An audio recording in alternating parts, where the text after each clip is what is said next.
Good afternoon, everybody. I'm Dr. Betty May. I'm with the Office of Graduate Education and Life. I am happy to see you all joining us this afternoon.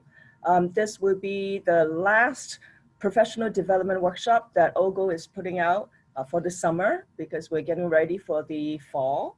And so in the fall, I'll be sending out information again for other types of professional development workshops. We are happy to have Dr. Bernard Schreurs from Neuroscience giving us what, if you signed on earlier, if you've heard our conversation, giving us an insider's point of view of how to write these grant proposals. So we're really happy to have him this afternoon. At the end of the presentation, we would really appreciate it if you would complete the evaluation. There's a QR code. You can use your phone to take a picture of that, and then you can go into the website to complete the evaluation. So without further ado, I'm going to turn the time over now to Bernie. Thanks, Dr. May. Hi, everybody. My name is Bernie Schreurs. I'm in the Department of Neuroscience, as you can see from my first slide. And what I'd like to do today is give you an insider's view on what it's like to write, review, and actually be awarded a grant, and in particular, a fellowship grant, because as I understand, most of you are graduate students. And before we begin, I see nearly everyone's muted, which is terrific, but if you could just let me know what your interests in this workshop are and what you hope to get from it, that would really help guide me as I give this presentation, because it's going to be quite long. We're going to take a very deep dive into some aspects of grant writing. It would help me a lot. So if you wouldn't mind, unmute your mic and let me know what you're interested in hearing about. Hi, Dr. Schreurs. This is Kayla.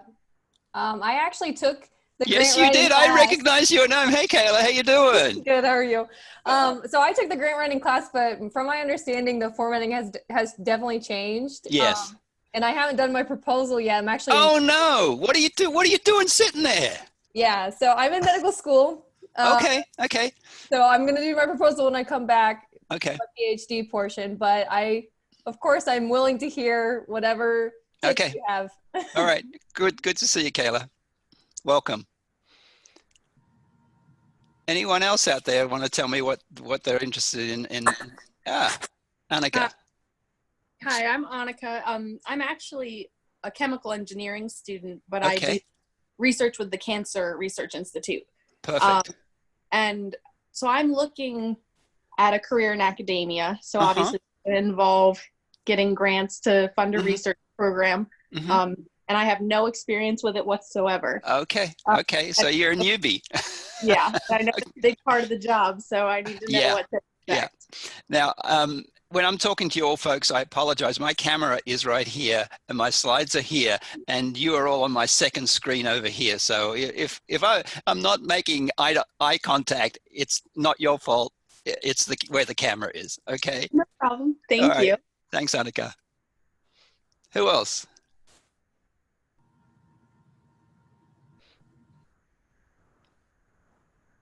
All right. Well, you're all shy. I understand. I'll get started then. I'm going to introduce what to many people is a very arcane world of finding, applying for and winning federal grant funding, in particular fellowships.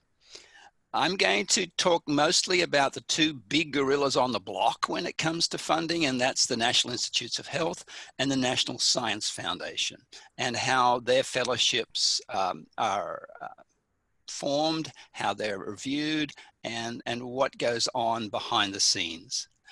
And I'd also like to describe some of the common mistakes that many first-time applicants make. But just so if you think this is a fairly new process, no, it's not. It goes back to when rocks were soft. Here's a cartoon, me paint on wall, you give me meat, the very first grant. And you can see that the three reviewers there, we review and give answers in 6 moons. And that's about absolutely what happens. NIH has at least a 6 to 9 month lag between when you apply for a grant and when they make a decision about whether the grant will be funded. What I want to do, this is the overview for the workshop. What I want to do is actually start at the end. This is an unusual approach, but I think it may give you some insights into what actually happens once you've created this gorgeous, wonderful, perfect grant application and it's submitted to one of the funding agencies. And that means staying sane in an insane world. And I want to talk about some guerrilla tactics. How can you design a grant? What do you need to do? Well, you need to do a lot of intelligence gathering. What about writing a grant? That really is a challenge because we all have great ideas in our heads, but once they get on the screen or on paper, they don't look so good. And what about the grant submission process? Knowing, in quotes, the enemy. And of course, the F word, and I don't mean that one, I mean this one, the one we're all interested in, what happens with funding. So I'm going to be talking about the whole concept of funding, which is not something that grant reviewers, for example, discuss, nor are they allowed to discuss. Grant reviewers are there to judge the scientific merit of an application and not whether or not the agency will fund that grant. Because there's a broad audience here today, I'm going to look at who supports fellowships, particularly pre-doctoral, but also postdoctoral fellowships. And as you can see from the slide, NIH is by far and away the biggest funder of health-related fellowships. NSF is the biggest funder of non-health related fellowships, although there's a graying and a blurring of the lines between those two. And I have seen NSF fund what could very well be biomedical science related fellows. But there are also many other organizations that fund fellowships. And I did a Google search yesterday and came up with a whole bunch of different fellowships for other areas of research, including minorities in education, STEM fellowships, 14 social science and humanities fellowships, 12 fellowships for veterans and military scholars. So that's a great thing because I know WVU is very concerned about our returning vets and getting them into school and getting them integrated. There are foundations and associations that also support fellowships. The Ford Foundation is a big supporter of fellowships. The American Heart Association, the American Cancer Society, a whole bunch of different places do support fellows during their doctoral research. Okay, so let's suppose we've got a great research idea. You can see that up here in the top left. And at some point we need to, and everything these days is online, we need to submit an application. We've spent months and months and months writing an application and editing it, revising it, getting input, and then we send it off to a computer system, a website, and then, as I said, from 4 to 6 to 7 to 8, 9 months, NIH is in the process of assigning it to a particular review panel and then having it reviewed by a group of scientists. And this is an important point. Unlike many other places, NIH, NSF, and most foundations rely on other scientists to evaluate the merit of applications. We'll talk about this group, which at NIH is called a study section or a panel, as it is in NSF. We'll talk about what actually happens at that meeting because it's a very important thing to know. After the evaluation by this particular study section, we receive our reviews, and in many cases we want to kill those buggers because they don't think our application is nearly as wonderful as we do. And then we go back and you can see My red face is starting to calm down a little bit, but it's still pretty annoyed as I rewrite, I edit and revise my application and send it in again. So this is what the process looks like, the grant submission process. We start with an idea, and then we end up with some form of review by a panel of scientists, and then we do it all over again. Okay, so what is a study section? What are we talking about when we talk about a review panel? First of all, your application gets uploaded to NIH. NIH then has a section which looks at all of our applications, fellowships, RO1s, NSF does the same thing, and they decide the best place for it to be reviewed. And that is what's called a study section or a review panel, made up of scientists, and you can see it's a diverse group, men, women, minorities, women and men of color. It's hopefully representative of not necessarily the population in general, but the research community. And once the application, your fellowship is reviewed, is received by NIH, it is assigned to a group of these scientists who have expertise. There may be as many as 20, 25 scientists in the room, each of whom have been assigned probably between 10 and 15 fellowship applications. But there are only 2 and possibly 3 people in the room who have seen your application. Everyone can have a look at it, but these 2 or 3 people, these reviewers, are responsible for evaluating your application. Okay, so the first point to realize is that when you're writing a grant, you're writing it just for 2 or 3 other people in the world, essentially. So this is not a publication. It's not a journal article. It's not a report. This is a proposal of research that's going to be evaluated by 2 or 3 people who are going to represent your proposal, hopefully in the best possible light. These people have seen your application for about 6 weeks before this meeting takes place. They have had a chance to read your application, and they have evaluated it and written a review or critique of the application.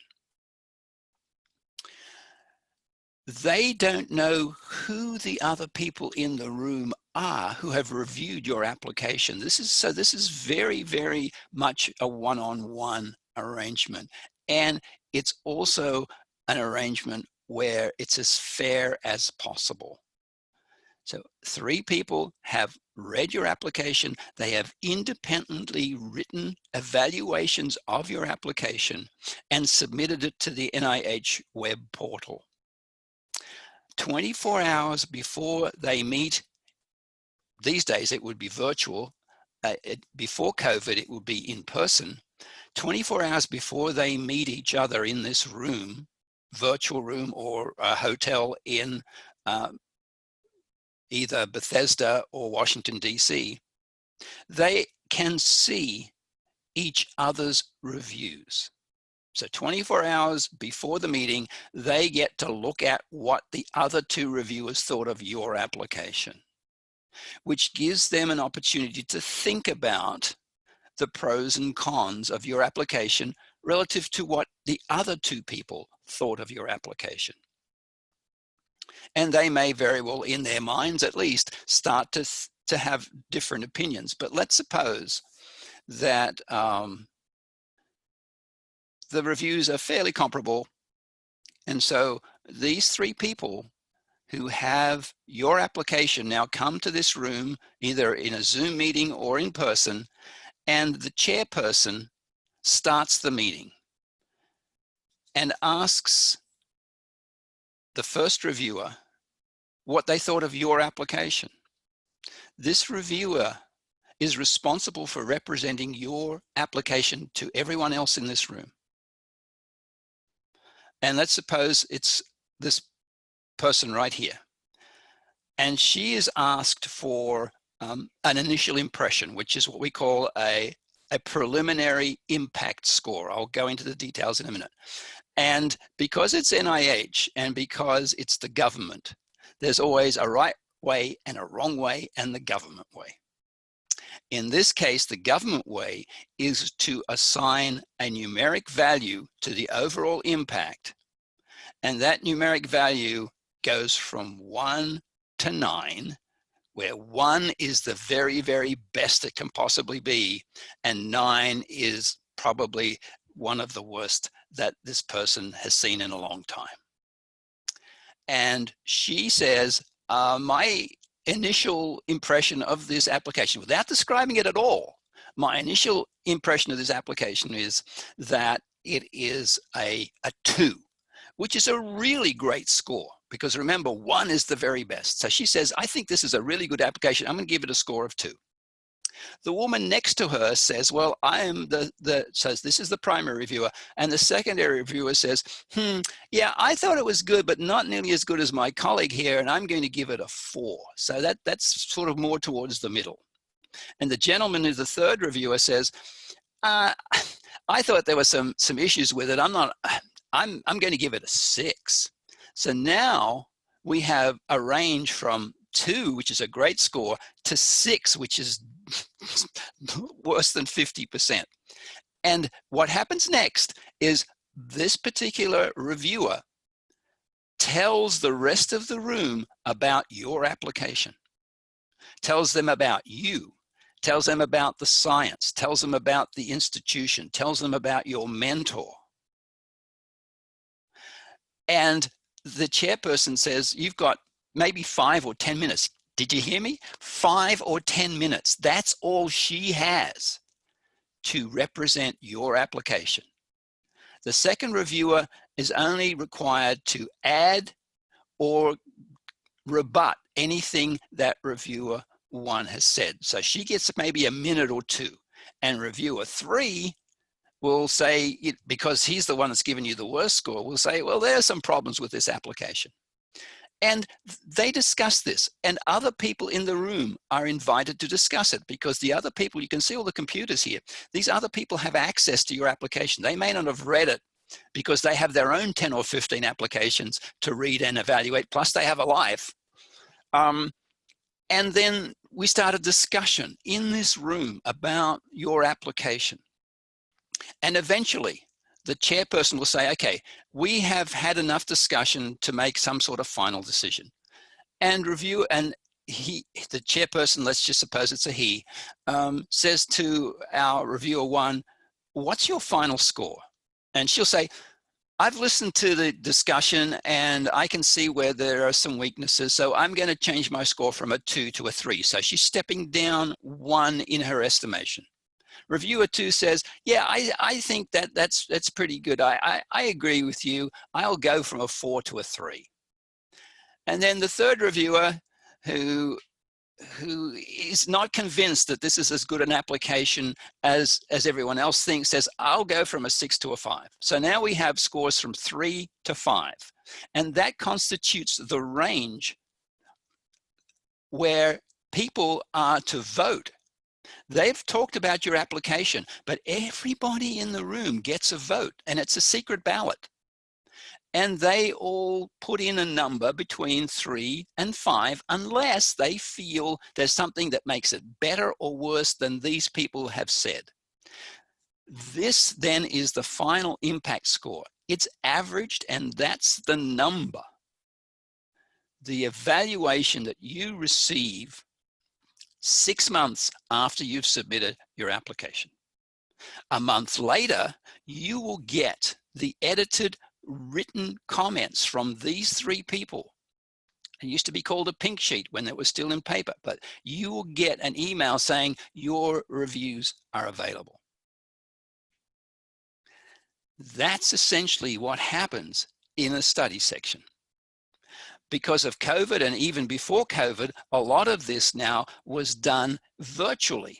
But this form that you see on the screen is essentially the same as I've just described to you, but only through a web portal, where you can see that there are preliminary scores and then final scores, and people are having a discussion. So this is an asynchronous discussion. What you saw here is very, very much synchronous because everyone's in the room talking at the same time. But more and more, we're going to an asynchronous form, but the principles are exactly the same. Now, for those of you who wonder what chances you might have of obtaining such a fellowship after this process, well, it turns out it's pretty dang good. It's surprisingly how good, depending on the institute. F31 is a predoctoral fellowship, and here are some of the NIH institutes. And you can see there's cancer, the Eye Institute, heart, lung, and blood, aging, alcohol, and we go down to child health, dentistry, mental health, neurology. But you can see that there are a lot of applications in last year's cycle. And quite a few of them were awarded. I mean, if you were studying alcohol and alcoholism, you would have a 1 in 2 chance of having a fellowship funded. Now, if any of you have any experience with your PI trying to get R01 funding, which is the sort of the big NIH gorilla on the block, it's usually 10% or less. So as far as your fellowships are concerned, you can see that the success rate is significant, with 1 or 2 exceptions, is significantly better than your mentor's chances of getting funding. Which tells me one thing and one thing only. It would be a really good idea if you got your own fellowship funding, because it may be the case that you'll be the only person in the place with funding. I'm being facetious, of course. But it's just to point out that there are some really good returns and success rates on applications to all of these different institutes at NIH. Now, when you start to think about a grant review and trying to stay sane, I need you to remember, as I've described it in the study section, and the same is true for NSF, they have exactly the same process. A grant is not a publication, it's a conversation between you and 2 or 3 reviewers who will read your grant. It's also important to know that you need to think about how you create this document and write it and target it, because it's probably the case that there's only going to be one true expert on your subject matter in the room. The others are all very highly qualified scientists, so they're no dummies. They're going to understand what you write, if you write it clearly enough for them to understand. That's the really important thing. So you need to know what these reviewers are about, what they're told to do, and then act accordingly. And as I've already described, grant scoring is kind of weird because 1 is a great score. I guess it's like golf, the lower the score, the better. And if you want to see how one of these panels actually works, there's a YouTube video from a couple of years ago that shows people actually discussing an application. I also mentioned that reviewers are not just looking at your application. They've probably got 10 to 15 other applications, and they have a life too. So they may not give your application as much attention as you've given it. And so if you make it attractive, interesting, worthwhile reading, you're going to increase your chances that they're going to represent your grant well at study section. And one thing about sanity, you cannot take this process personally. I used to all the time. I would be that red-faced guy in my cartoon. I would be so upset. But it turns out that it's not your application being bad. It's not that at all. It's more about your application not being the best of a bunch of really good ones. And that's what this is about, because it's highly competitive. And so I'm going to try and give you as many tips and edges as I can to help you get to that F word. You know, if I can give you no other advice today, no other advice at all, I would tell you that you need to read your mentor's papers and her grants. Got it? You need to read them and read them carefully before you start anything else.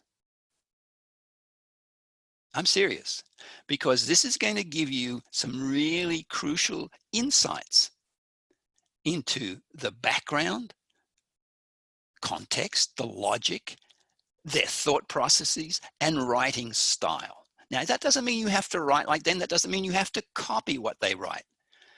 But it gives you an idea of how they think, how they design experiments, how they form arguments. So even if you don't write the same way as my slide here says, it will help you understand where your PI is coming from and where you need to go. Because without that mentor relationship and an agreement about the process, life can be rather difficult. The second piece of best advice, find examples of successful grants.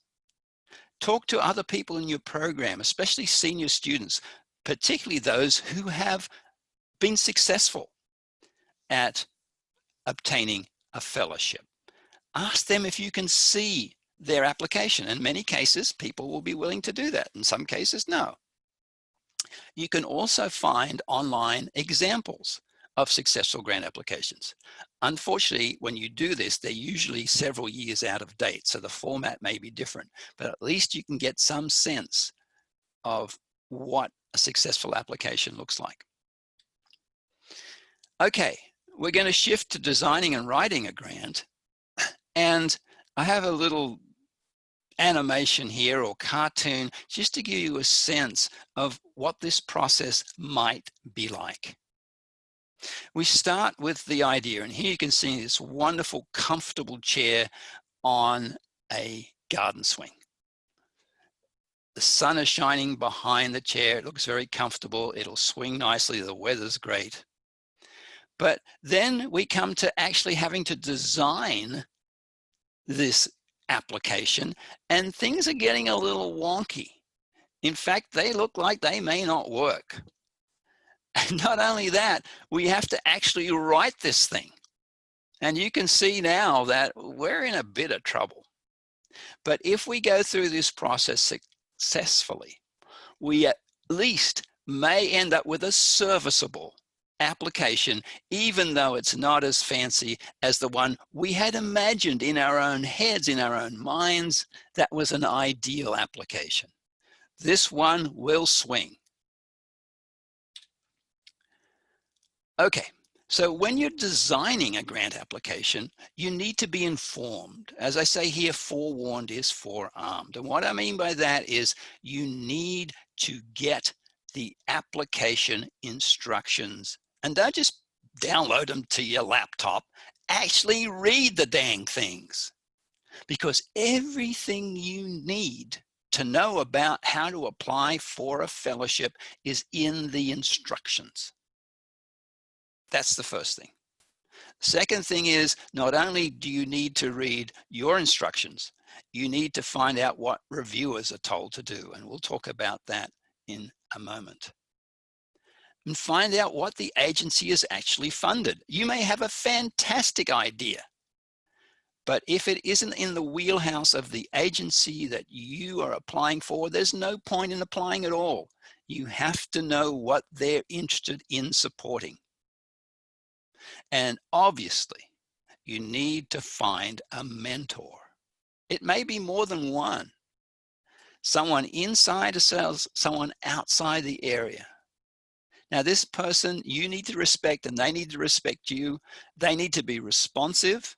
You need to be resilient, and they need to be a resource.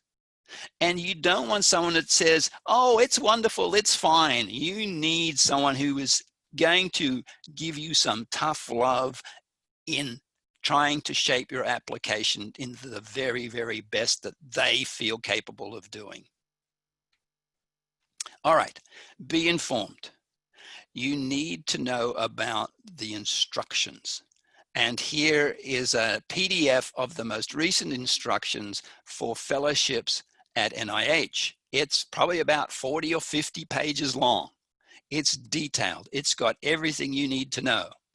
NSF has exactly the same thing. The Graduate Research Fellowship Program, here's their page, and you can see that they actually have instructions that can be downloaded as a PDF.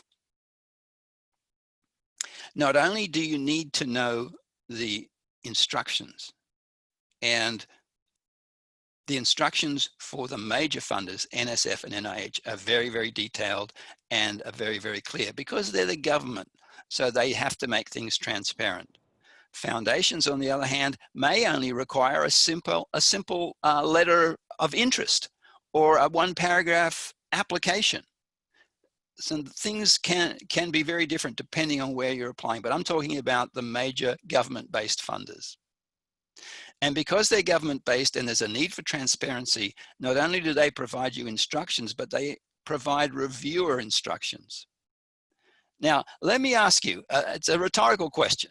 Would you rather apply to something not knowing anything about how it's going to be evaluated? Or would you rather know exactly what the reviewers are looking for so you can write the application to fit those requirements? Well, duh, of course it would be the latter one.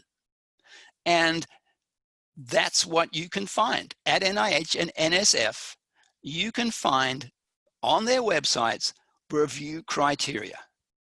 And you can see for NIH, for F31s, a dissertation research project and training program that fits the scientific mission of NIH. So you need to know which institute you want to apply to.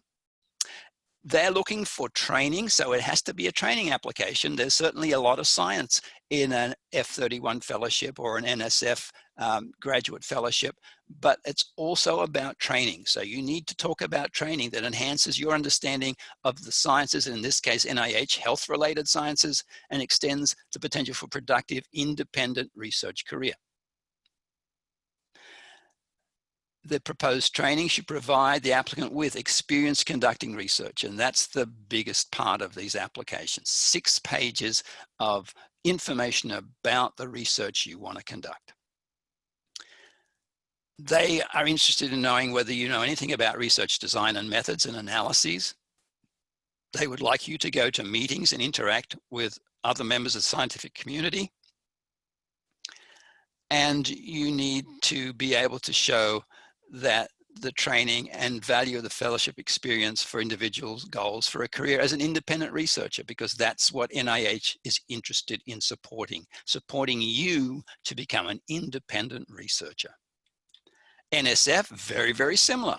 The review criteria for NSF, they're looking for intellectual merit and broader impacts. They're the 2 things that NIH reviewers are told. And once again, you can go to NSF and you can find these criteria. So they're looking for you to advance knowledge and understanding within your field or across different fields. You need to be able to show that it will benefit society in some way, which is the broader impacts. Creative, original, potentially transformative concepts. Is the plan well reasoned, well organized, and based on a sound rationale? Okay, so if I were to write an application, I would really probably want to emphasize that I was well organized, that I had a sound rationale, and it was well reasoned, and that I had ways of making sure that it worked. There are lots of other components to an NSF review, but you get the sense that they're looking for intellectual merit. Here is an example of a review, or at least the criteria for review from NIH about a fellowship. And I've just put in a whole bunch of bullets here for the different types of categories that NIH reviewers will review your application. They want to know whether the science that you produce will have an impact, whether you and your team are good enough to do this, whether you've written an overall approach that makes sense. They will look at how significant the problem is. And in significance, you need to distinguish between whether the problem is significant. For example, I work on Alzheimer's disease. Well, heck yeah, it's a significant problem. But if I'm going down a rabbit hole that has no direct relevance to Alzheimer's disease, is my application significant? Well, probably not. So yes, the problem is significant, but the application may not be. And you can see the distinction between those two. They will evaluate you and your PI. They will, in this case, innovation is not required for a fellowship. And then they will spend a lot of time. In fact, most reviewers spend more than 75% of their time looking at the science that you're proposing to do. So this is really, really crucial. And it takes a lot of effort to get the approach, the research strategy organized. So let's see what's been funded by NIH. And I thought if you guys are willing, we could just jump out of the slides for a minute and try this on your computers. If you would go to NIH Reporter, I'm going to show you what that looks like. It's here. I'm going to do this live if I can. This is NIH Reporter. This is a really powerful search engine, and I recommend that you all, if you're interested in medically related or health related research, use this very, very powerful but little known tool at NIH. So it's projectreporter.nih.gov. And if you just Google NIH REPORT, I think you'll be able to find your way to this site. So NIH Report. This is a search engine which allows you to interrogate all of funded research at NIH ever. I mean, it's that powerful. And what I thought I'd do in this demonstration, and you guys can try it at home as well, is to have a look at this particular tool and look for fellowship applications that NIH has funded. Now, it's a very complex search engine. So what I've done is I'm going to fill in a couple of things here, and just to give us a chance to find a few, I'm going to tell it to look for a couple of years back here. Let's just do those years back, select. Okay, so it's going to look through multiple years. I don't care what the person's name is. I don't even care where they're from. All I care about is I'm going to try something. I'm interested in cholesterol, so let's just write cholesterol. You can put as many as 2,500 characters here, so you could paste your entire abstract into this text. And what I'm going to do, I'm going to go down the page, and I want to select just down here. You see where it says activity code? I have selected just pre-doctoral fellowships. There are all sorts of different activity codes, including the big gorilla on the block, the R01, which is what your mentor might be looking for. But I just want to use this example today to show you whether we can find pre-doctoral fellowships that have looked at cholesterol. All right, so we'll close that, and I hope this works because I haven't done it yet. But we're going to submit this inquiry. Let's find out if NIH has supported any fellowships at the pre-doctoral level that study cholesterol. All right, so we've submitted our inquiry, and it's going to take a minute. I'm thinking, but hopefully it'll, yes, indeed, there it is. Now, look at this. There are, oh my gosh, 113. You see that there? 113 results matching your search criterion.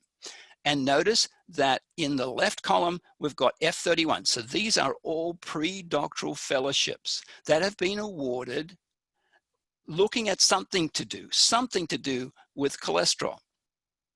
And now we can see a couple of things.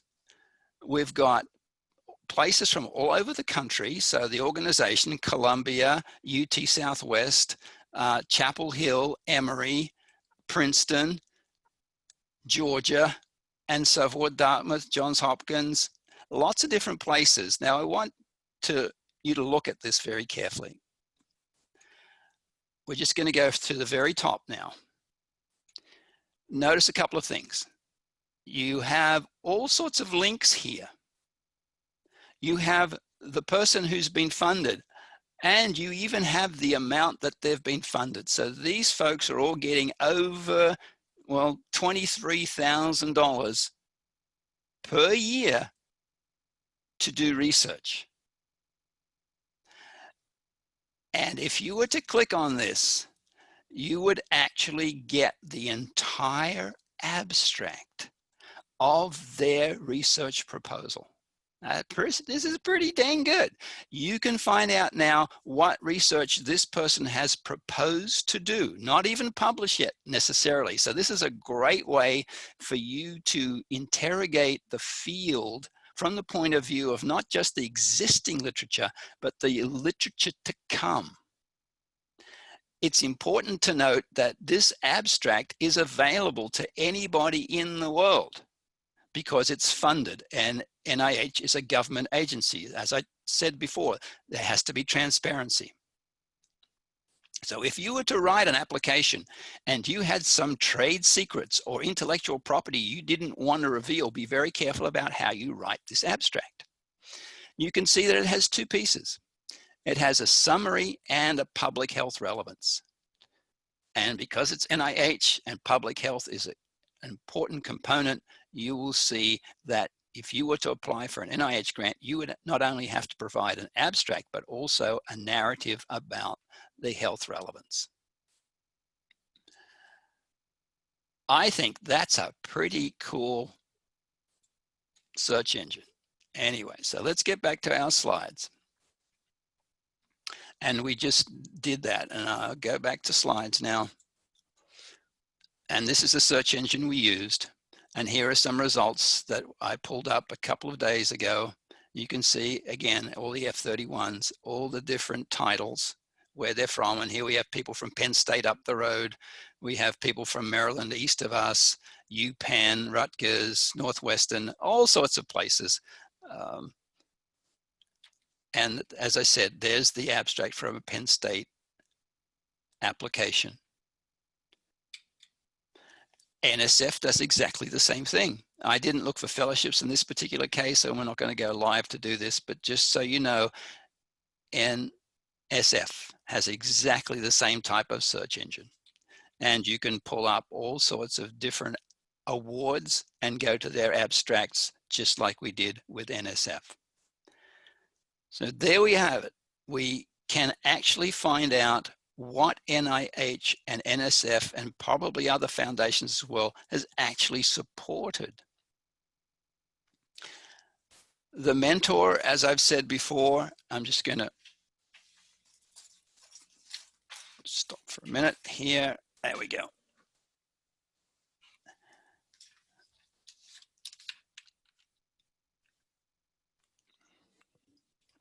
Sorry about that. I get very dry-throated when I'm talking. Okay, I've already spoken about finding a mentor and that you need to find someone who obviously you respect and that will be tough on you only in the sense that they're going to try their very best to get the very best out of you. All right, that's all by way of background. How about designing a grant application? Well, obviously, you're all trainees and you're learning about the field. You're learning about what your mentor does, and that's why I've recommended that you read their grant applications and their publications. But your research idea has to answer a question. Somehow or other, there's a question that needs to be answered. And there's lots and lots of questions out there. Many of them arise from controversies. Or let's think of one, global warming. There's a controversy. What sort of question could you answer about global warming? Regardless of the question you want to answer, you need to make sure that it matches whatever agency you're looking to be funded by. It could be basic research, it could be clinical research, it could be translational research. And some of the best fellowship applications may in fact combine those three, although that's a heavy lift. It's important that the grant application make some impact. It may be in a very small area, but it needs to be impactful. Really importantly, it has to be feasible. You actually have to be able to do it. I mean, it's great to design a pie in the sky application, but remember, it's being reviewed by scientists. So they're going to know whether you're blowing smoke or not. And I recommend that when you're designing a grant application, you design the ideal research plan. In other words, if money and time were no object, let me get to that in a minute, but if there were no impediments to you being able to do the research with all the appropriate control groups, what sort of experiments would you design? Now, this has to be tempered a little bit by reality, because once again, these are scientists who are going to be reviewing your application. So it's crucial that it be feasible, as I've said here. But like everything else in life, we encounter barriers. And one of the greatest barriers for researchers, I find, is a writing block and design block. So common barriers to scientific writing and scholarly writing is probably everything else in the world can be a barrier. I mean, there are lots of reasons for not doing something, but in most cases, you really are the most common barrier, because there are millions of reasons for not writing. You got work to do. You're needed at home. Your partner needs you. Family needs you. Chores. Your ingrown toenails bothering you. There are lots and lots of things that act as roadblocks. The only way you're going to be able to get over those roadblocks is to do it. Now, it may be the case that you suffer from, you're a perfectionist. And if it can't be perfect, what's the point in even starting? And that's a common problem, especially for graduate students. They want it to be so perfect, and they know that they don't have the wherewithal to do it, so why start? Why even start? When I was doing my dissertation, I was the lab champion for being able to fix computers, work with animals, help other people. I spent all my time in the lab. And I was doing my dissertation research and the experiments were working, and then my PI just literally threw me out of the lab and said, "You're doing great on all of this, but you need to write your dissertation." He said, "I don't care if you take crayons and write on newspaper. I don't care what you do, just start the process." And that's a really good tip. Even if you are confronted with a horrible big white page on the screen, don't make it the end document. Just make it something like a scratch pad that you're working on. Just type some ideas down, trying to develop the habits of good writing.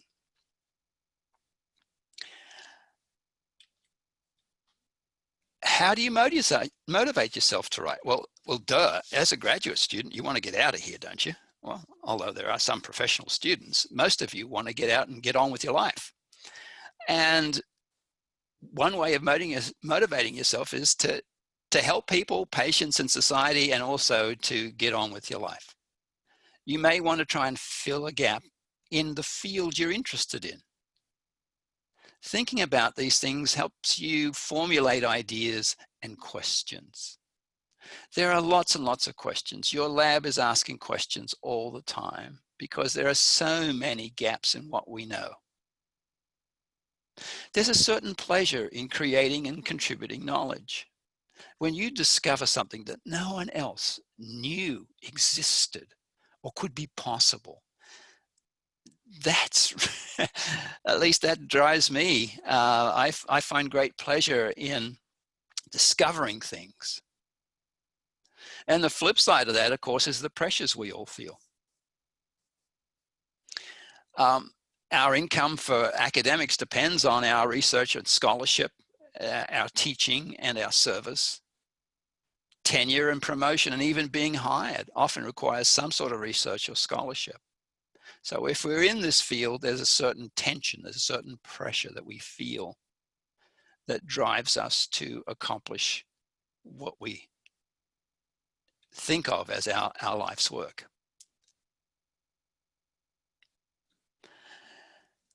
It's really useful for ideas that facilitate developing an outline for your plan proposal. I think there's nothing better than to have a broad outline, sketched ideas of the idea, maybe how you're going to do it, or what you think might happen, and then what comes next. These are all general guidelines that will help you think about putting together an application. So how do you do this outline? I think it's best to start with ideas or hypotheses. Hypotheses are just educated guesses about what could probably happen. It'd be really useful if you could find out whether it's been done before. Because if it has, then there's no point doing it again. Your reviewers may very well know it's been done. Anyone who has access to PubMed or Google can figure out whether it's been done. But doing it is one thing. Whether it's important to do it, obviously, is another. And as I've said before, is this whole idea feasible? Can you do it with the resources and the time and the skills? Will the research you want to do contribute in some large or small way? Both for NIH and NSF, hypotheses and hypothesis testing are crucial. And you typically start with some sort of aims or objectives. At NIH, they would be specific aims. At NSF, they would be objectives. It's usually good to have 2 or 3 aims or objectives that are interrelated, but not interdependent. I will talk a little bit more about that. This is the death knell of any application. If the second aim depends on whether the first aim works or not, that is something that every reviewer worth her salt will flag and will really degrade their opinion of your application. So they need to be related to each other, but one cannot depend on the other. And then you need to develop an approach or a research strategy where you design the experiments. Now, this should not be a method section at all. This should not be a method section. This should be a design. How are you going to conceptually, or how are you going to conceptualize what you want to do in such a way that it makes logical sense? And as I've already said, when we're talking about tactics for grant writing, your grant is a conversation, not a publication. But it's a very formal conversation. It's a one-sided conversation, and this is really crucial for you to understand. When you put together an application, you may read it 100 times because you're continually going back and forth, editing, re-editing, revising, getting other people's opinions. But at the end of the day, you're going to have an application that is an object that goes out into the world. It's received at NSF or NIH, and it's sent to a reviewer. It is completely separated physically and temporally from you. You are not going to be in the room when the reviewer is starting to read it and gets confused by something. You are not there looking over their shoulder saying, oh, but I meant this. No, you don't understand. I really wanted to... That's not going to happen. So it's crucial that your application stand on its own. Not only stand on its own, but make perfect sense by itself without you having to interpret a single iota in that application. Your application must hit all the review criteria. And that's why I emphasize that you know what the reviewers are looking for, because then you can focus on those criteria. You can tell the reviewer what the impact of your proposal is going to be on the field. You can tell her how significant it is, both for the problem and the significance of your application. You can talk about the people you're going to be working with, your expertise, their expertise. You can give them a detailed battle plan of what you propose to do and how you propose to do it. Both are crucial. And you need to describe the environment in which you're working, not just the lab, but the training you're going to receive, as well as the institution, the resources, all of those things. So you have to have the stuff to do what you're proposing to do. So for example, an NIH fellowship grant proposal has these structures, or rather this structure with these components. There's a summary and a narrative, and you've already seen when we used NIH Reporter that they become public. It needs 1 page and 1 page only of specific aims. It then is followed by 6 pages, just 6 pages of research strategy comprising of a bunch of different things, and then some sort of bibliography or references cited. The research strategy really is the most important because, as I've said, reviewers spend about 75% of their time reviewing your application, looking at your research strategy. You have to establish the significance. You have to show them the research design with some methods, but this should be minimal. And it would be really nice if you're doing some sort of scientific fellowship that you have preliminary data showing that you might actually know what you're doing. All right, what is a specific aim or an objective? A concise and realistic description of what you propose to do and how you propose to accomplish it. That's what a specific aim is. They should really cover broad long-term goals, hypotheses you're going to be testing, and time-phased and logically phased research objectives. In other words, what you plan to do and the order in which you plan to do it. Here is an example of a specific aims page. Don't try and read it, that's not the point. I want to just lay out a few things for you. I have underlined and bolded what we call buzzwords. These are the sorts of words that other people who have written grants in the past have found to have an impact on reviewers. You need to describe a rationale. You need to have some sort of long-range goal. You have to identify a knowledge gap or a problem in the field.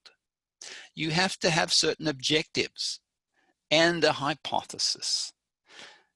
At the end, you're going to have certain expectations of why it's significant, what sort of impact it will have, and don't worry about innovation. Fellowships don't need innovation. Looking at it in more detail then, this is all blurb. You don't need to worry about that. Just notice that I've got all these terms highlighted and bolded because that's what the reviewers are looking for. So I'm providing them with guideposts, signposts. This is what you need to look at because I'm showing you what you've been told to evaluate. That's how you approach a grant proposal, not the other way around. In fact, it would be best if you combine both approaches. Start with ideas, grandiose or simple, figure out how you're going to do it, and then work from the other side and figure out what reviewers are looking for in your ideas and in your proposal. And you can see that I've talked about this particular application, but I've also got long-range goals for my career or for our research program.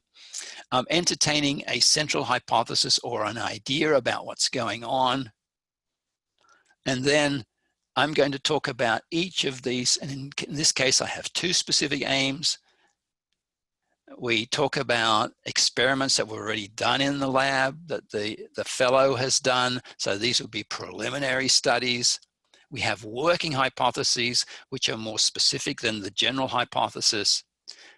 And we've thought about what the experiments are going to look like. So we have expectations of our outcomes.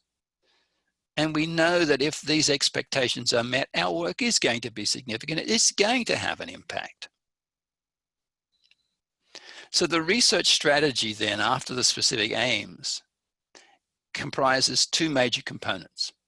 The significance or the importance of the research, and this usually involves a good, solid, critical evaluation of the existing literature, and then the approach, which is not so much methods as overall strategy, ways of designing the experiments. You need to think about what could possibly go wrong, so potential problems, alternative strategies, and even benchmarks for success. All of these things are crucial for reviewers to see and should guide you in forming an application. Are these things feasible? Are there risks involved in the work? Are you using hazardous materials?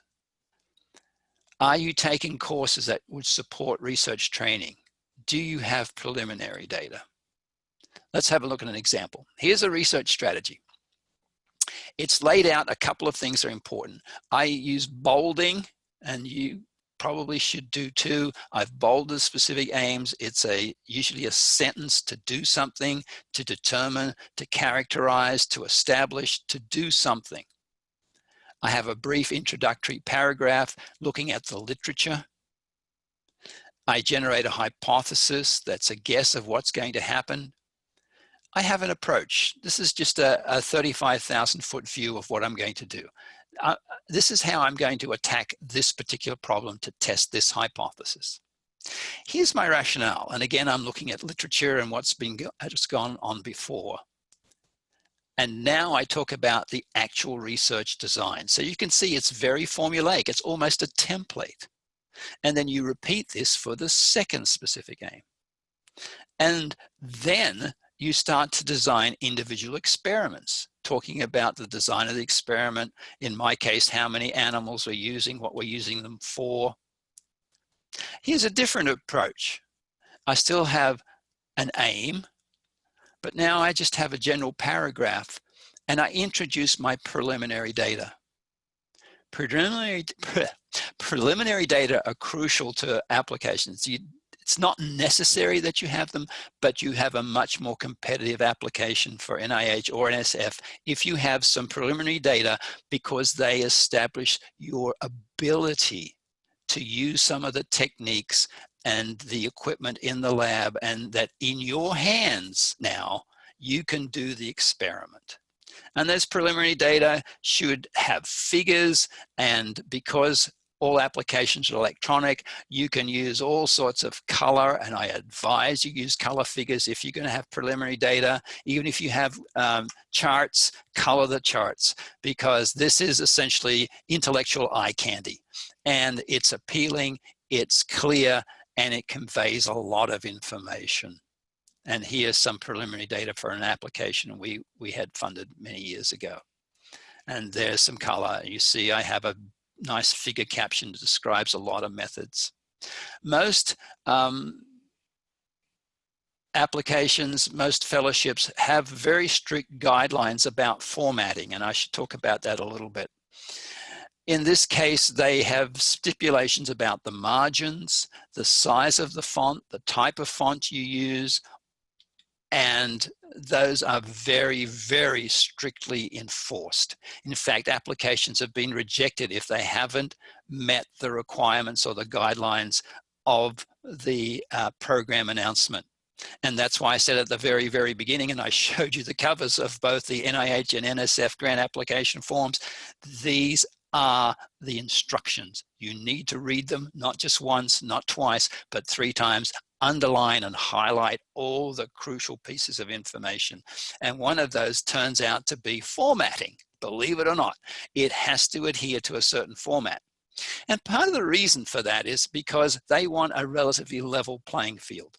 Everyone gets 6 pages to write their research strategy.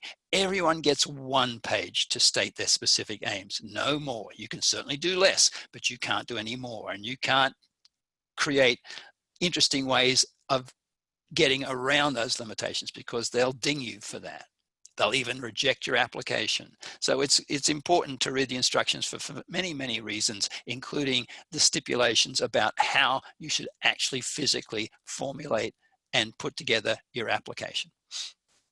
Another really good way for you and for the reviewers is to get your heads around designs of experiments, particularly if they're complex designs, is to use illustrations or tables. And here you can see I have, in one case, I have a table. Another case, I borrowed from one of my colleagues, a very nice illustration of the procedures that are very, very clear. There are 2 types of mice. They're going to do something to the mice, then they're going to check their behavior and then analyze tissues. And that's a beautiful, simple illustration that would take pages and pages of narrative to describe. So this is a very succinct way of illustrating how the experiments should be done. Here's one that we used where we talk about procedures, what happens next, what happens next. So it's a very logical sequence for the experiments. I've already said that specific aims must be independent. You cannot have one depending on the other, because if the first one doesn't work, that you can't do the second one. You should really focus on approach and design and not methods. The methods, you don't want to get down into the weeds about what particular measurement or manufacturer you're going to use, what particular antibody you're going to use, although that can sometimes be meaningful. But we don't want to hear a lot about all the equipment and so forth and so on, not methodological details, approach and design. What are the experiments you're going to design that will answer your question? And as I've said already, the design lays out a logical sequence of steps. Here's something that people don't appreciate. If you have preliminary data are just preliminary to your proposal. What that means is you can certainly use previously published data. That's a big mistake that many young investigators make. They think they have to have all this unpublished data that they've generated in their lab before they can apply for a fellowship or an early investigator award. Not true at all. It's just that these data are preliminary to the proposed experiments. Obviously, you only want to include data that supports your application. I made the mistake once of including some data that I thought were really fascinating. They were surprising, and the reviewers hated the data because they weren't consistent with some of the ideas that I proposed. I thought it was interesting, but that was a lesson learned. I think it's very important, and so do reviewers, that you be able to think about potential problems and how you would solve them. It shows that you've thought through the design of your experiments, but listen, I know it's like playing games, but you only propose potential problems for which you've already figured out the answer. Do not give reviewers ammunition to shoot you down by raising problems that you can't answer. Talk about what you expect to happen and what would happen if the opposite were the case. It shows you've thought through your design and your results. It's important, particularly for new ideas and techniques that aren't common to the field, to talk about what benchmarks are for success. It's important to show a timeline for the entire plan, not the day by day, hour by hour, or even week to week steps in an experiment, but a timeline for aim 1, aim 2, experiment 1, experiment 2. And sometimes if you have the room, it wouldn't hurt to talk about where you think this stuff is going to go. For a fellowship application, there are lots of different sections. I've been talking about the research plan in particular, But please remember that for a fellowship, you also need to have a training plan, because this is a training grant. It is not a research grant per se. It's also about the courses you're going to take, the instructions, if you might go to a collaborator's lab to learn a new technique. An important component of a fellowship application is your mentor and their experience and track record. Also of importance is the institution, and each of these pieces need to be incorporated into a fellowship application. So the research plan is the science. The training plan teaches you about science, ethics, and statistics and methodology. The mentor has a lot to write, so you need to get them involved in your application sooner rather than later. And you have to have institutional review and sign off on the proposal. So you cannot submit this to the Office of Sponsored Programs a day before it's due at the agency. And each of these agencies have hard deadlines. They will accept no excuses other than perhaps a hurricane, a flood, or something of a natural disaster. Other than that, if you're late, you're done. This just doesn't happen. It may be okay for your assignments, but it cannot happen for a grant application. There are hard deadlines and they must be met. The institution must review your application before those hard deadlines.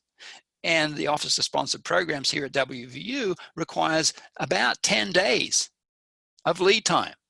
So you need to work backwards from the due date of the final due date of your agency. Build in your own institutional review process, whether or not you're going to get letters from outside collaborators, whether your mentor is going to have a huge piece of the application, which it usually has. You can see you've got a plan for months, not weeks, months ahead of schedule if you're going to do this effectively. Okay, so did I just say that? Yes, I did. Boilerplate. Some of the things that you just have to have. Allow plenty of time for forms and approvals, because there's a lot of paperwork that's not even involved with the science at all. So you need approvals and signatures and budget approval. And you need to remember, this is something that many people don't realize. The grant is awarded to the institution, even if you're the PI. And the institution gets a cut of it. It's called the overhead, because they have to provide the space, the resources, and the time for you to do research. So your institution is very heavily involved in any grant application, be it fellowship or research grant. And part of the reason I'm saying to build weeks and months into your application process is there are going to be delays and there are going to be changes. There are lots and lots of applications for every deadline. OSP has lots of people and they are crazy busy every time there's a due date, and there are 3 for fellowships, 3 throughout the year. Every section, particularly the budget, will be vetted by outside people. What about the F word, funding, and writing a budget? The details of your budget and how you specify that are determined by the agency. NIH is fairly easy to budget.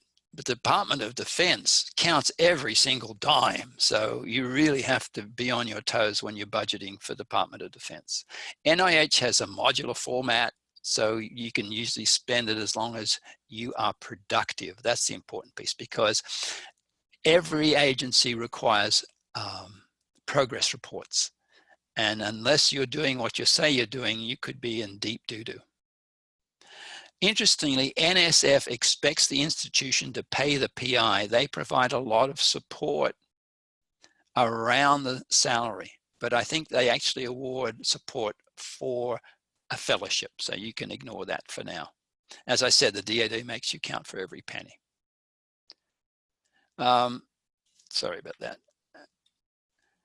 You have to really think about what it's going to cost if you're using animals, if you're using reagents, if you're going on field trips, if you need to use resources, if you're going overseas. All of these things need to be calculated and thought of very, very carefully.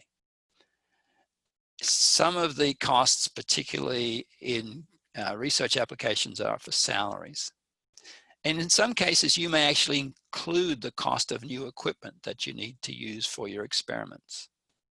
Now, what's overhead? This is this is rather arcane, but when you get a federal award, at least, the agency gives you what you ask for, or close to what you ask for, but then sets aside an extra chunk of money that goes to WVU. And in this case, for NIH, it's about 52% of what you ask for. So if you get awarded $100,000, WVU gets $152,000 to keep the lights on, mind you. And your unit, wherever you are, Eberly or Health Sciences, your units or your department will do the accounting for you. So fortunately, you don't have to use a calculator and a checkbook when it comes to spending your fellowship money.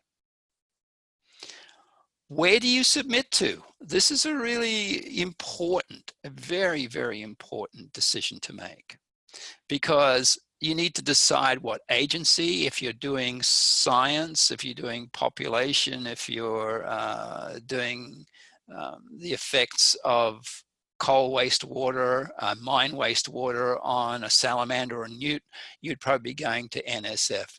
If you're looking at the effects of those outflows on a population down the creek, you would definitely be looking at NIH. Within those agencies, then you need to think about review panels or study sections.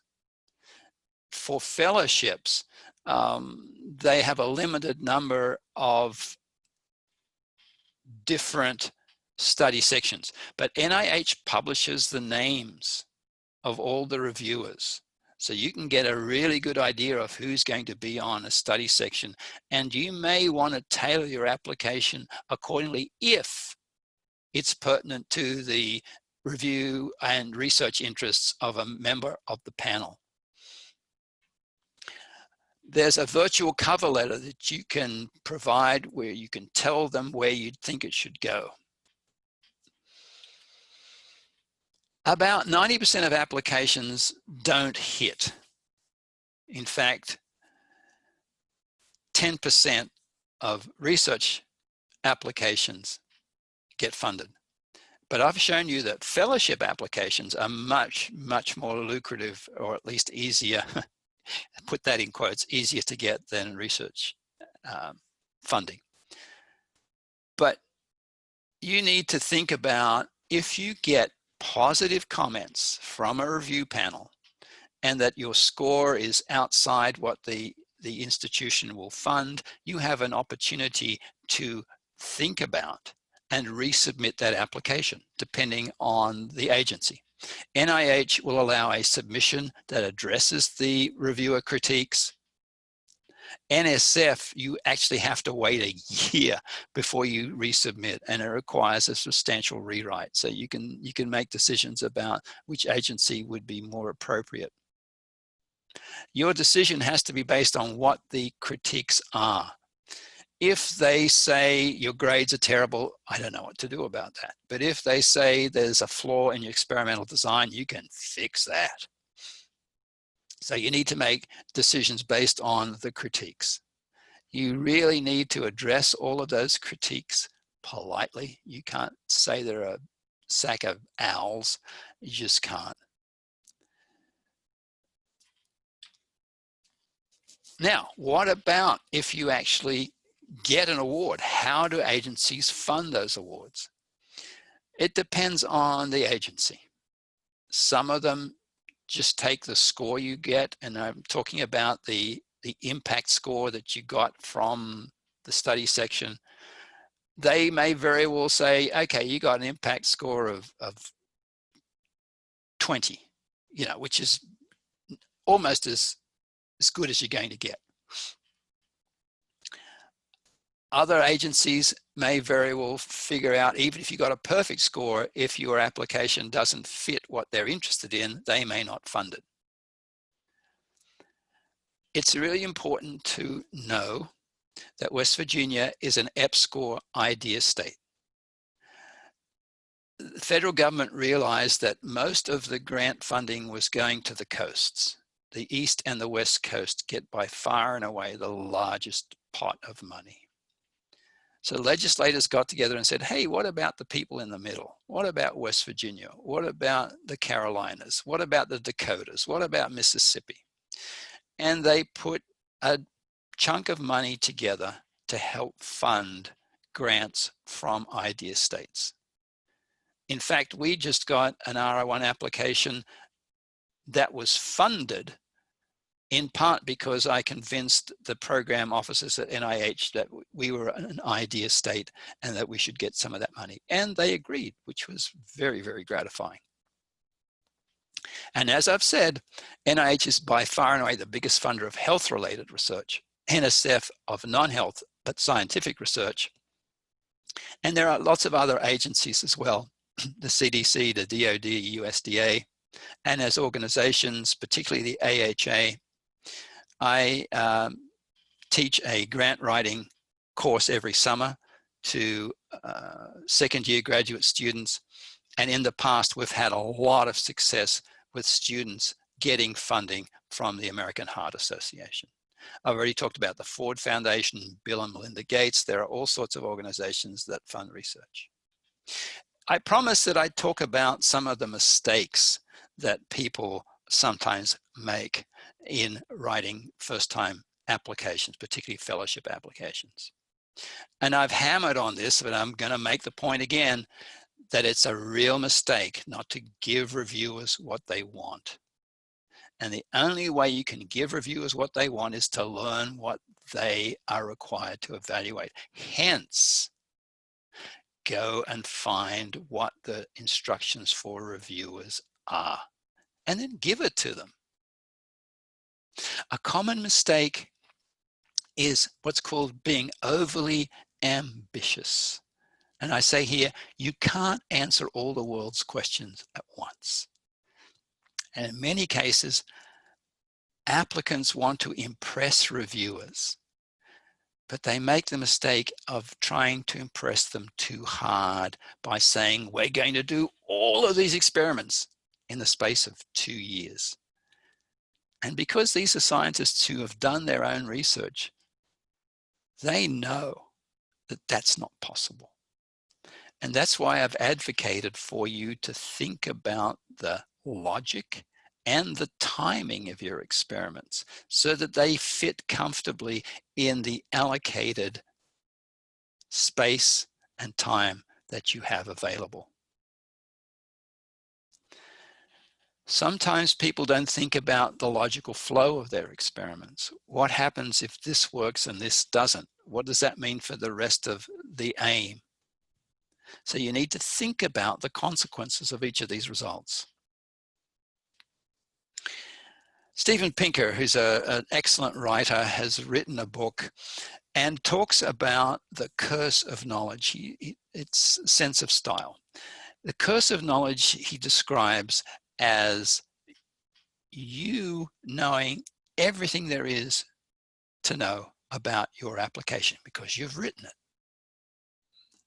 You have written it so well that it's perfectly understandable to you. That's the problem, because it depends on everything that's in your head. It's not thinking about what the other person does or doesn't know. You are cursed by your knowledge because it hinders your ability to get inside the other person's head. And that's why I keep saying you need to write this application so it's separate from you, so it stands alone. And that means you need to start from the simple and move to the complex. There's no point talking about some response element of an estrogen receptor in the very first line. That is not going to bring your reviewers along. Reviewers who don't know your topic will appreciate you introducing them to it. Reviewers who know about your topic will appreciate the reminder and will not take offense at you being perhaps a little too simple. You can dive down pretty quickly, but it really helps if you can have some general statements at the beginning that anyone, including your parents, your roommate, will understand and appreciate, and then to go into the details. Don't start at the nitty-gritty because you'll lose 75% of your audience. And that's what I mean by the curse of knowledge. Here are some tools that you can use to get at some of the information that I've been talking about today. Here are sites for the announcement, applications, and instructions. There are program announcements and requests for applications every year from these institutions. There are what are called parent applications, which are overall applications or requests for applications that govern fellowships. And most importantly, there are detailed instructions, as I've shown you, and those are all available at these websites. Here are some links for peer review for NIH and NSF. This is where you are forearmed because you've been forewarned. Here's the website for NIH report and the NSF search, so you can start to familiarize yourself with what's gone on before. You should always start with the existing literature. But usually, research is published and it may be a year or even 2 years stale because it's gone through a review process, revisions and so forth. So the published literature provides the foundation, the foundational knowledge of your field. But that doesn't get to what's happening now. What's happening now is what you see in abstracts for meetings, in proceedings, and all of those sorts of things that haven't been published yet. Best of all is something like NIH report or NSF report, which describes experiments that are to be done. So you will know very quickly if something's already been done. If it has, then it may not be what you want to pursue. If it's a big problem and you're going to add a significant, if small, piece to that problem, that's certainly fine. Make sure it's related to the agency and what the agency's interested in finding. So, ending where we started with this wonderful idea of a comfy chair. Having gone through and designed an experiment and a proposal that looks very much like our idea, and writing the perfect application, we may actually be funded. So that is the presentation. Dr. May has asked me to encourage you to evaluate the workshop by going to the code you see on your screen or to the link where there's a brief survey to give us some idea of what you thought of the presentation. I'm going to leave that up. Dr. May, if you'd like to come back in and join us.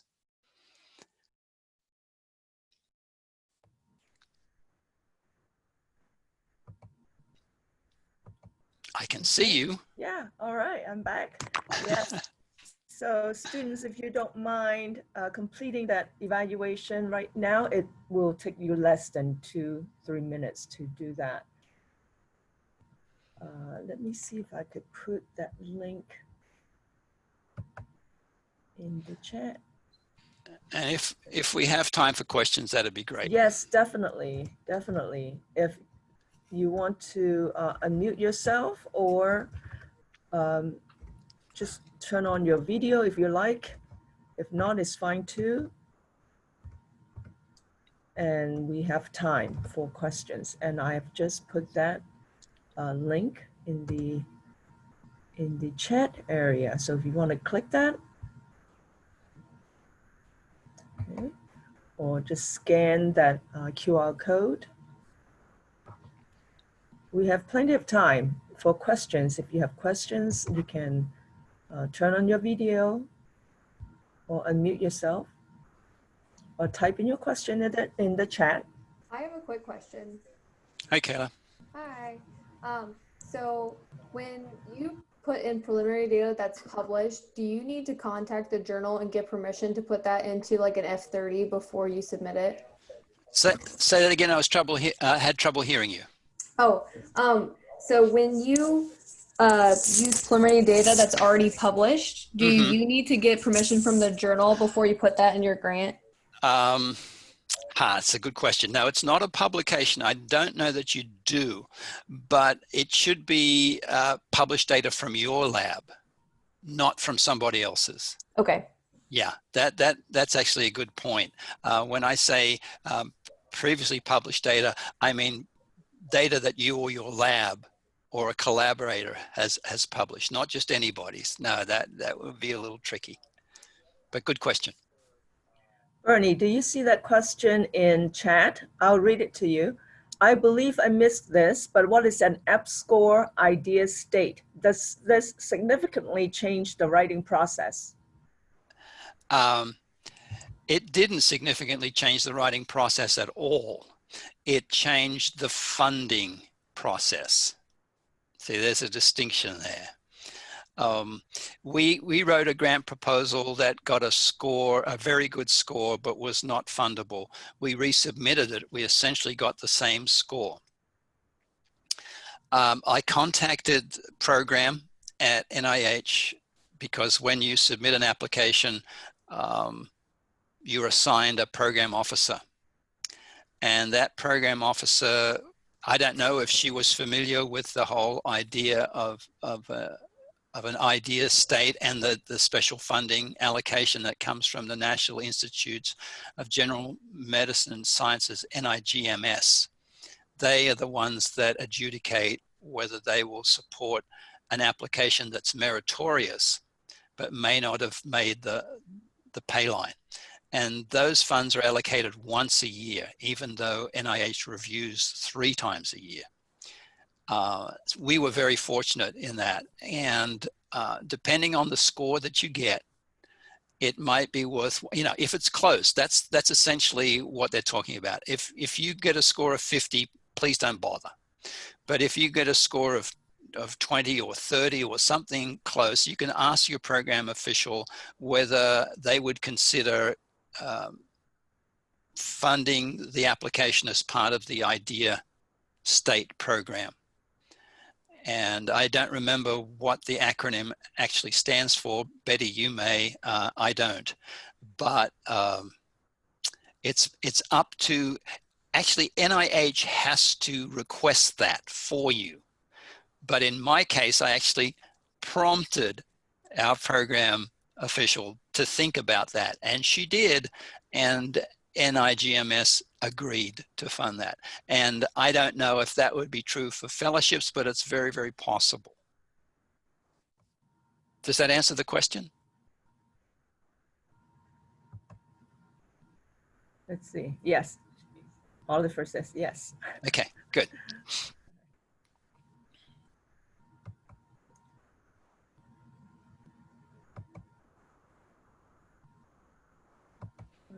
We still have time. I actually would like to know how many students have had the experience, or if you have not, it's fine.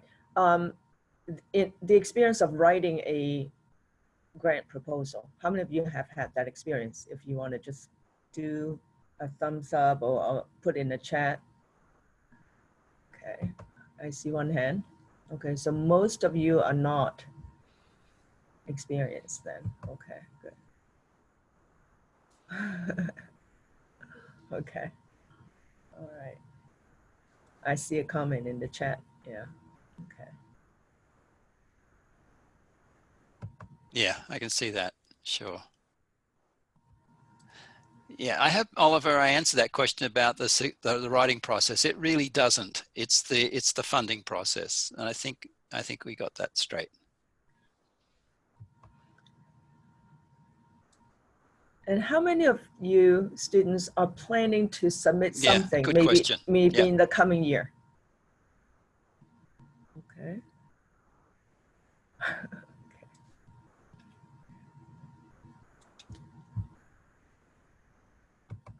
And students, are you familiar with, under the Honors College, there is an office which is headed by Amy Seifert, that they will help you with your grant proposal as well, or grant application, graduate fellowship application.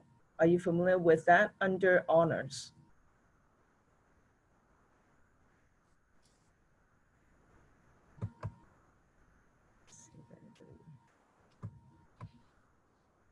Where is this? Okay, I'm gonna look it up, and the name just skipped me. I know the director, but it's under Honors College. They also have a long name, but I will find that information. I'll share the link with you when we send out this recording, okay? And I will send that to you. Okay. Ashakur, is that how you say your name? If you have ongoing funding, can you apply for a grant application again? Is that if you have a fellowship application? I mean, if you're currently funded by a fellowship, you can get it renewed, but you can't apply for a second one. I think that's the best way to say that. So there's an opportunity for renewal of a fellowship application, but I don't know if you could apply for a second one.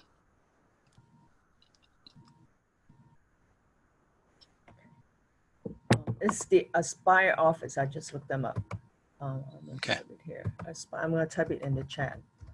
Aspire office. Yeah. It's under the Honors College. Their office is in Arnold Hall, downtown, but I'm going to post that. That's the Aspire office. They will, once you have your application ready, there are staff members there that will help you with that too, with your application. Emily and Ashakur, did I answer your question?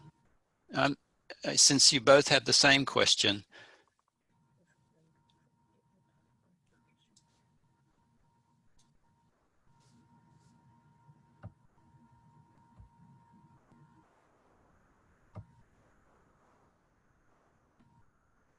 Okay.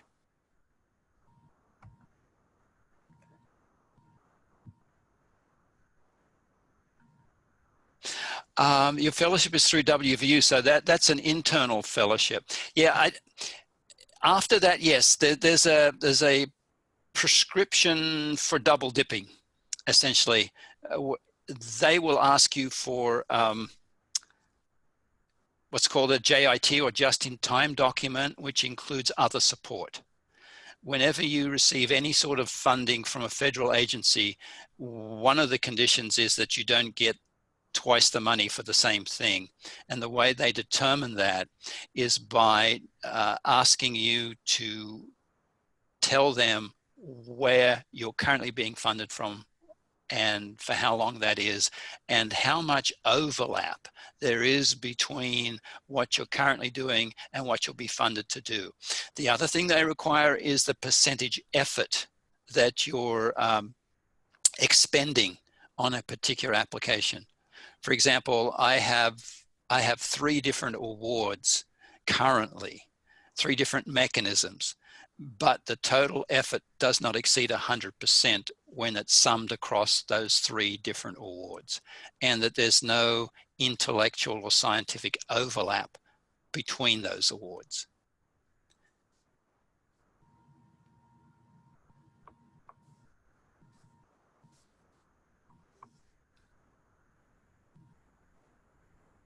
Okay, does that make sense? Oh, good. Oh, yeah, you're welcome.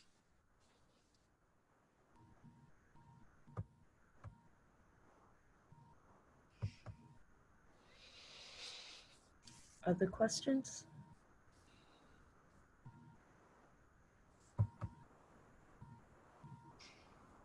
If not, then thank you very much for joining us this afternoon. I am sure, well, feel free to email me at least, and I can help you share your question with those who know the answers, or who who may be better than me than giving you the answers. But feel free to email me. My email address, you can find me on the OGO website, the graduateeducation.wvu.edu website, or just bmei@mail.wvu.edu. I should just add in closing a disclaimer, actually, and that is that the opinions expressed in this presentation are my interpretation of NIH and NSF guidelines. They are not to be taken as the official views of those agencies, and that's why I have on multiple occasions advised you to go directly to the agencies to get information, because, you know, going to OSP and saying Dr. Schreurs said this or NSF, that's not going to cut it. You will really need to get it from, quote, the horse's mouth, unquote. Right. Thank you so much for joining us, and thank you, Bernie, for My pleasure. sharing your time and your knowledge with us. All right, good. I see a hand clap. You're welcome. All right, thank you. And I hope please students complete the evaluation. That will help us to plan the next workshops. All right, everybody stay well and healthy. We'll see you next time. All right. Bye-bye. Okay.